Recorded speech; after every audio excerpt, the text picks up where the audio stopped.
নমস্কার বন্ধুরা, সবাইকে জানাই শুভ সকাল। তো প্রথমেই বলি জয় কৃষ্ণ কালী মায়ের জয়, জয় সোনা মায়ের জয়, জয় মঙ্গলা মায়ের জয়। তো সকালবেলা ডিউটি সেরে তারপরে যে বাড়ি এসে স্নান করে আনমিট করে শাড়ি পরেছি তোমার দাদাভাইয়ের কাছে যাব বলে। তো অনেক সকালে তো আমাকে ডিউটিতে যেতে হচ্ছে, ঘুমটাও ঠিক মতন হচ্ছে না, রাত্রিবেলা আসি।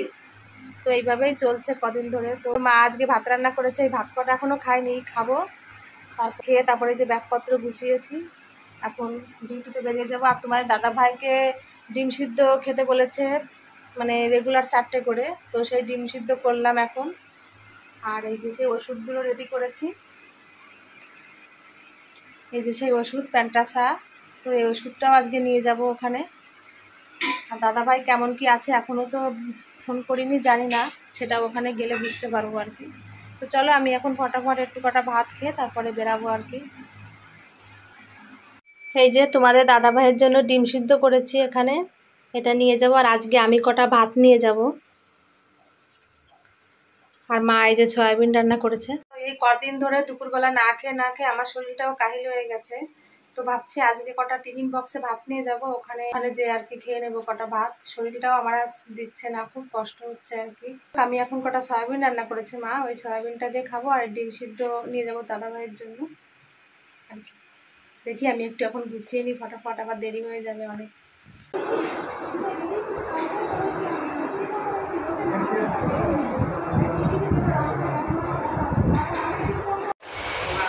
এই আমরা এসে পৌঁছালাম পিজিতে। তোমার দাদাভাইয়ের কাছে গেছিলাম ঔষধটা নিয়ে, তো যে খাইয়ে দিয়ে আসছি, ভাত দিয়েছিল ওখান থেকে। তো ভাতটা খাইয়ে দিয়ে ওষুধ খাইয়ে দিয়ে তারপর ওখান থেকে আবার বেরিয়ে এসেছি। বেরিয়ে এসে এখন এই যে বসে আছি, আবার 4টের সময় গেট খুলবে, তখন যে আবার কথা বলতে পারবো। তো যে ভেলুর থেকে ওষুধগুলো দিয়েছিল সেটাই খেতে বলেছে এখান থেকে, তো সেটাই আজকে দিলাম। আর ওখান থেকে টুকিটাকি আরও কিছু ওষুধ দিচ্ছে, তো সেগুলো খাচ্ছে। আর বেলার মনে হয় সম্ভবত ডাক্তার আমাকে বলেছে, আজকে কথা বললাম ডাক্তারের সঙ্গে, আবার নাকি আজকে ব্লাড দিতে হবে। তো এখনও কিছু মানে স্লিপটা লেখেনি যে ব্লাড ব্যাঙ্ক থেকে ব্লাড নিয়ে আসতে হবে। তো যখন ডাক্তারবাবু লিখবে তখন হয়তো আমাকে যে আবার নিয়ে আসতে হবে। তো মোটামুটি ব্লাড দেবে, তাই ডাক্তারে বলেছে আর কি। দেখি সেটা কখন করে। আর একটা কথা বলবো, তোমাদের দাদাভাইকে আজকে দেখলাম যে কালকে যেরকমভাবে মুখটা খোলা ছিল, তো আজকে দেখছি সামান্য একটু মুখের ফোলাটা একটু কমেছে, কিন্তু হাত পায়ে একই রকম খোলা আছে। ওরা ডাক্তাররা বলেছে যে ব্লাডটা নেই, তো সেই কারণে ফুলছে আর কি ওরকমভাবে। তো ব্লাডটা দিলে হয়তো ফোলাটা আস্তে আস্তে কমে যেতে পারে। তো আজকে ব্লাড দিলে হয়তো দেখা যাবে, কালকে দেখতে পারবো যে ফোলাটা আরও কতটা কমেছে। তো বলেছে ডাক্তাররা কমে যাবে, টেনশন করতে হবে না, কমে যাবে।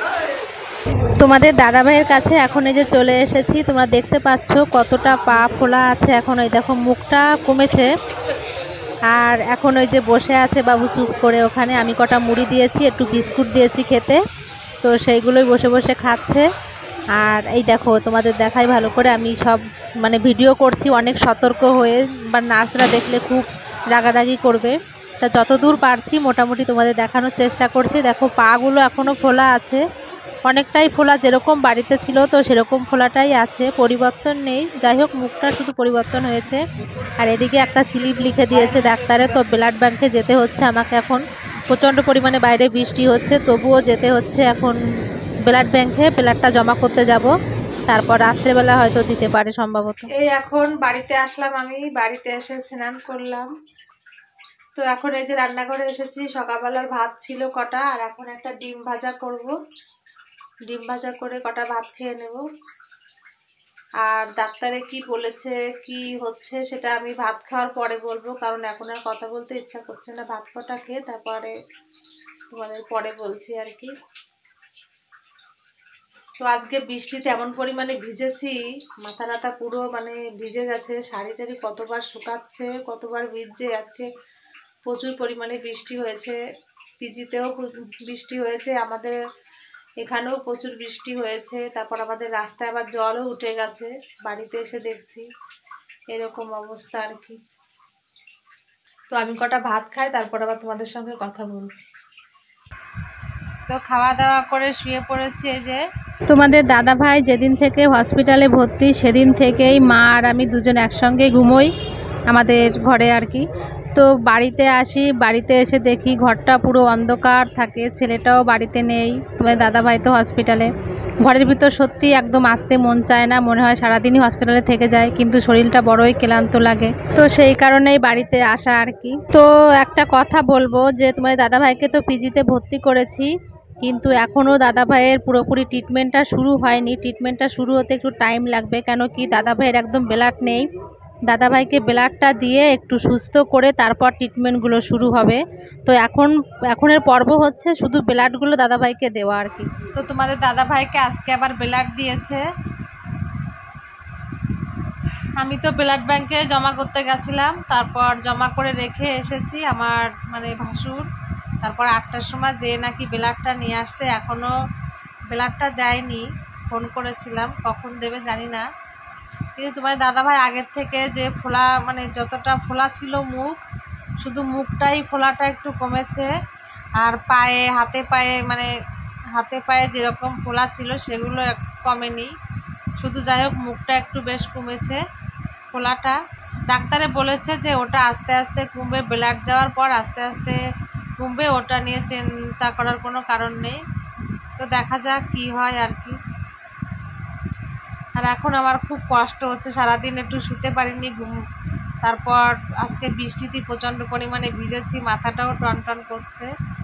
তো এখন শুয়ে পড়েছি, চোখটা জুড়িয়ে আসছে। আমি আর মা এখানে শুচ্ছি, মা ওই যে শুয়ে আছে। আমরা এই কদিন ধরেই তোমার দাদাভাই হসপিটালে যাওয়ার পর থেকেই মা আর আমি দুজন একসঙ্গে ঘুমোই এখানে। তো এই আর কি বলবো, আবার পরে কি ডাক্তারে বলবে কি না বলবে সবটাই তোমাদের সঙ্গে বলবো। আর আমার ভিডিওটি আমি এখানেই শেষ করছি। তোমরা সবাই খুব ভালো থেকো। আজকে আর বেশি কথা বলতে ইচ্ছা করছে না, মানে এখন পুরো কাহিল হয়ে গেছে, শরীরটাও আর দিচ্ছে না। যাই হোক, তোমরা সবাই খুব ভালো থেকো।